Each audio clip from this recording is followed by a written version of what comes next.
Hello everyone, this is Eagle Owl. I don't normally do videos on, quote, political topics, things that are going on in the world, but I couldn't let this one sit any longer because it's been on my mind for days. It's about the coronavirus agenda. So the thing is, it's my firm belief that either it's not as big as they are saying it is, or if it is as big as they are saying it is, they have intentionally set it forth. From everything I've witnessed, what it seems like the government they are intentionally wanting to and they're trying to scare and panic everybody. And there's an agenda behind that. I'm going to start at the beginning and explain so it makes a little more sense. As a general rule, when a major crisis hits a nation unsuspectedly, a crisis that the powers that be were caught off guard by it, and they have this thing that's called, they want containment. They want to, they usually try to calm the masses. They don't want mass panic, because mass panic means financial turmoil. It means a potential collapse. So they usually don't want mass panic because it creates too many problems and too many logistical problems. Now all your emergency services are overwhelmed. So, like, let's say, for example, think of any movie that you've ever watched, and I know a movie is just a movie, but a lot of movies are often based on things that happen in life. But, in every single situation, what they do is they're like, we can't have mass panic. And then they get on the screen and they're like, they always try to reassure people that do not panic, things are going to be okay. And they try to think of the best way to present it to the people so that everyone don't panic and it doesn't overwhelm the system. Okay, so now what they're doing in this scenario is they're doing the exact opposite. All the news channels, various countries, they are pushing forth fear. They're telling you how scary it is, how intense it is, and they are leaning towards the aspect of trying to convince everyone how afraid they need to be. You got millions of people right now being quarantined in Italy. You got millions of others being quarantined, isolated, like to their homes, not allowed to travel in Japan, and I don't know how many other countries, okay? At the time of this video, the total deaths worldwide by it was listed at, I think they said 3,000. Compared to all the other things that kill people on the planet, a grand total of 3,000 is not a lot. Now, yearly in America, 20,000 people on average die from the flu. 20,000. That's a lot more than 3,000. Nobody's running around in America concerned about deaths by the flu. Although by the end of this year, 20,000 of us Americans will be dead by the flu. It's not talked about on the news. No one seems to worry about it. We don't have mass quarantines in various countries. We don't have cruise ships that are being stopped and not allowed to dock. We don't have tons and tons of events being closed down, even though it kills a lot more people than this virus. And then the other thing is this.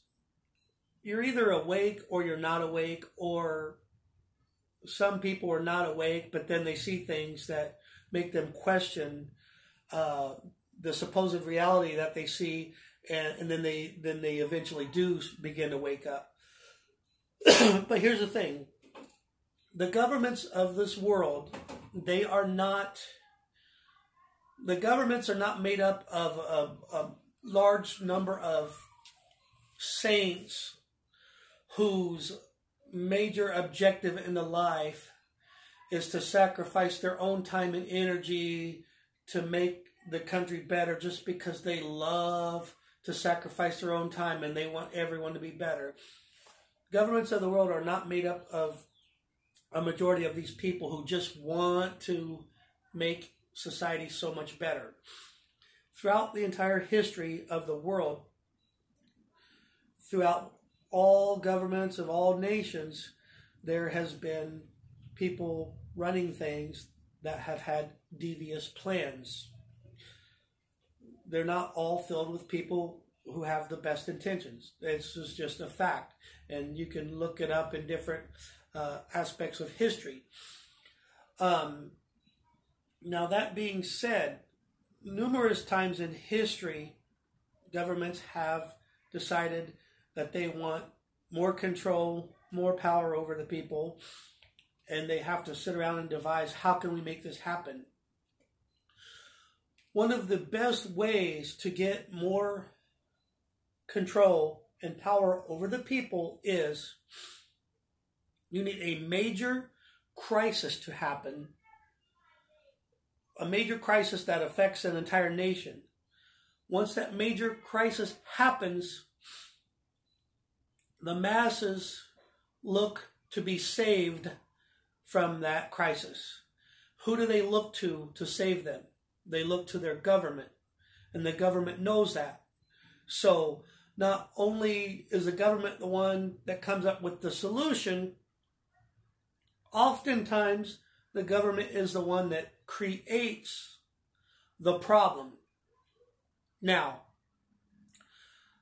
there's a lot of people in our government and various other governments in the world who want way more control over the masses than what they currently have. And since America is the freest country in the world, they definitely want more control over us because the people of America are known for being more free than other countries. So what they do is they create mass panic. With this mass panic, it affects the economy. People are taking less vacations out of fear. And then you got less, the products coming here from China, that is being affected because China is supposed to be the center hub of this. So we're going to start to see less flow of products from China, supply and demand. The less there is and the longer it takes, prices go up. As prices go up, everybody in America is being affected and hit by it. Now everybody is worse off than they were. So it's going to affect us economically. More and more they're going to clamp down on travel because they're going to keep preaching fear, fear, fear, and you know how you shouldn't travel and how you should be afraid and suspect of everyone because they might have it. So it's going to affect travel, more people being isolated. If this particular event reaches a big enough level of fear and crisis, they can come in with new laws, and the new laws will be way more restrictive on people than the laws that are currently on the books. More restrictive laws means that the government has more control over its citizenry, aka / peasants. Now, I don't know if this particular event will be one of the major ones, or if it's more like a trial run, like on a somewhere between a small and medium level, just to see how we react, so that they know in the future when there's a bigger crisis, so that they know how they need to fine-tune it, how they need to fine-tune their plan of approach. See, a lot of times what the government will do is they'll do what's called a trial run with something that they want to impose on the people, and then they see how the people react. And then once they know how the people react, they know what they need to do differently to get the desired reaction out of the people. If a big enough crisis comes along, they can declare martial law across the entire nation. When martial law is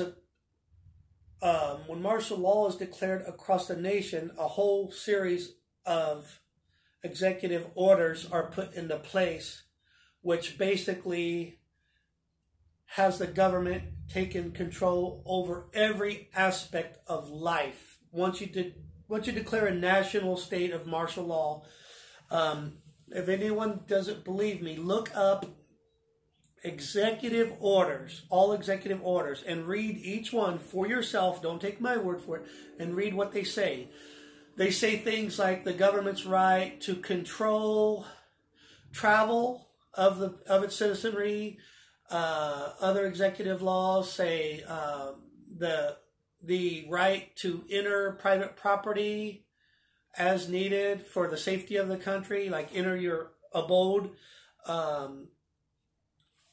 control food supply, control the utilities like gas and electric. There's even executive laws that give them the right to take excess amounts if they feel like someone has something and they need it for the better good of the country. They're able to take it. But there's numerous executive laws that when you add up all of them together, it basically allows complete and total control over the people. But I don't know if this is going to be a major event, like worse than we've seen in many decades, or if this is, like I said, a trial run for a bigger one that they plan, in the future. And like I said, they just want to see how they're reacting.